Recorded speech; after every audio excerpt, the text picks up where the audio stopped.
Здравейте, аз съм Елена и днес сме на едно прекрасно място, не къде да е, в Once Upon a Time библиотека, къде е по-хубава градина от тази, за да връчиме нещо специално. Покани за вечеря в бяло, която се провежда за първи път в България на две прекрасни дами. Това са Ани и Кремена Халбаджан.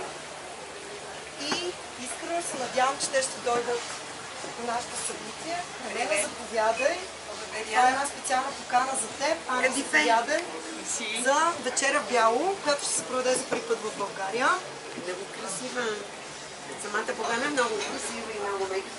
Да, аз се надявам пък с хора като вас да стане още по-хубаво и самото събитие. На 27 юли в България ли сте?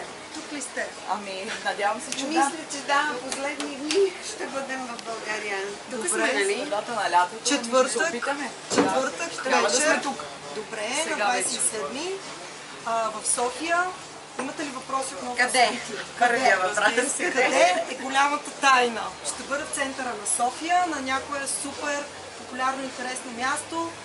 Може да се проведе в градина, сред зеленина, може да се проведе и по средата на самата Витушка, и на НДК, на театъра Иван Вазов, на фонтаните. Ама кога ще Има ни прекрасни места.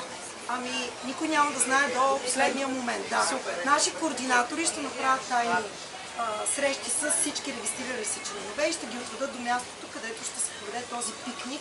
Подчертавам, че е пикник в бяло. Те трябва да сготвят. Кой трябва да сготви? Много ми е важно. Самите участници трябва да си донесат храната. Ани, да сготвим. Да. Ани, дай да си вземем някой друг. Сандвич да си. Дай да вземем Божана.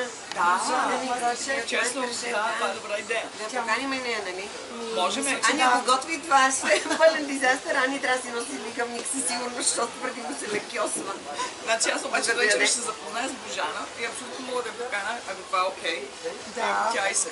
Аз съм сигурна, че тя с удоволствие ще се включи, защото доколкото чух вече, тя е фен на този тип събитие. Е била 4 пъти в Холандия на White Dinner, така че мисля, че Аз съм би се чувала за това включила. събитие по света, но никога не съм присъствала. Сега ще е интересно. Това си в Тоест да България, разбирам, че да. ние може да си поканим който искаме с нас. Да, Това е въжи най-голямото за двама. предизвикателство, че ако представиш Ще си си покани някой, който готви. Маги, кой? Маги да готви. Маги да го видим в бяло. Искам да видя Маги Бяла облечен в шапка, бяло. готина бяла Той трябва да е шапка, бял свидетелика. Това панталон, ще е готин стайлинг, ама мисля, че ти си носи. Грижа спокойно за това нещо. грижа, да, това ще ми бъде предизвикателство. Иначе аз пък имам една бяла рокля, за да се сещам, която тя ми е много важна и е много специално събитие. Тя е много неглеже, в същото време е фантастична и е правена от рециклирани булчински рокли от миналия век. На платовете се купуват на търг, да, и се произвеждат няколко бройки такива. Супер. И ето това е мястото, за да го причува съм един път, естествено. Но Аз мисля, че на твоята сватба не беше бяло. бях в 3 цвята, но да, бяло. Не беше сред тях. Е, сега в бяло. Сега в бяло имаме повод да бъдем в бяло. Ами, добре, по отношение на украса, мислите ли Ние ли си за масата, украсяваме? да, какво бихте могли да Масата ли си включите? носиме? Бели цветенца. Белицата, белия божур, мисля, че е божур ли е? прекрасен, да. Носи да несем един бял полюлей, ако е навънка. Свещници. Даже и мирише. Да, това е идеята да създадем атмосферата сами. А къде ще го закичуме това полилия? А някое Сега, дърво? вече имам една приятелка, която заминава да живее примерно в Виена. И това ще е парти като феруел парти. Вече е направила голяма чет от 25 души. И обмислят от сега цялата декорация и стайлинга и всичко. Искат да спечелят, защото ще има конкурс за най-стилна маса. 3 маси ще спечелят специални награди. Пак ще работим, разбирам аз. Ти ще трябва да ни обличаш всички. И под стил, И стил после ние ще разбирам се и накапаме. външен вид, и красота, ще носи свещи, тройка свещник, нещо, красота, цветя. И разбира се, аз съм сигурна, че Вуали. приключиме повече мастер-шефове, готвачи, че ще искат да оценят и храната, убедена съм. А храната трябва да е бяло.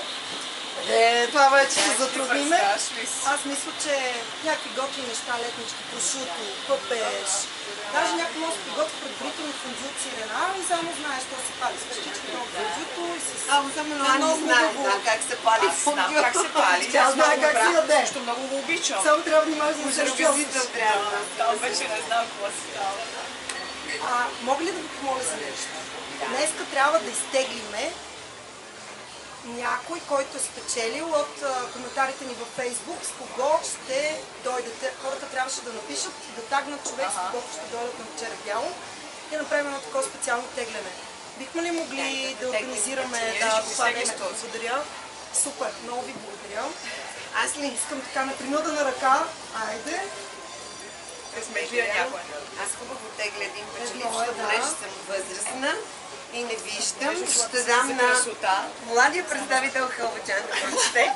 Така, тук пише Никол Николаева, Изабел Венкова. Предполагам, че това е тагната Поканения. Да. нали? Който Значи, чели в крайна сметка. Никол Николаева, Печели. която ще дойде с Изабел Венкова.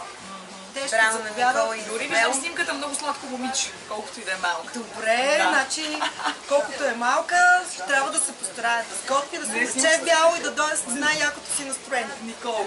Да. Кога ще разберем къде? Явно в последния момент. Последния Да, момент ще уведомим всички до да последния няма- момент. Да, ще да няма изпратим. съмнения, Това че събужда наша емоция. дружка. Николчето. Николчета. Да. Да Късметличе. запретва ръкави да готви. Иначе има късмет момичето. Аз Ами никога, да. мен никога не съм изтегли от никаква тон И това беше от нас. Ти я изтегли, да. Ще кажете ли още нещо? Ами ще Ми кажа, не, че ще се много забавляваме симпатично сигурно. звучи всичко, да.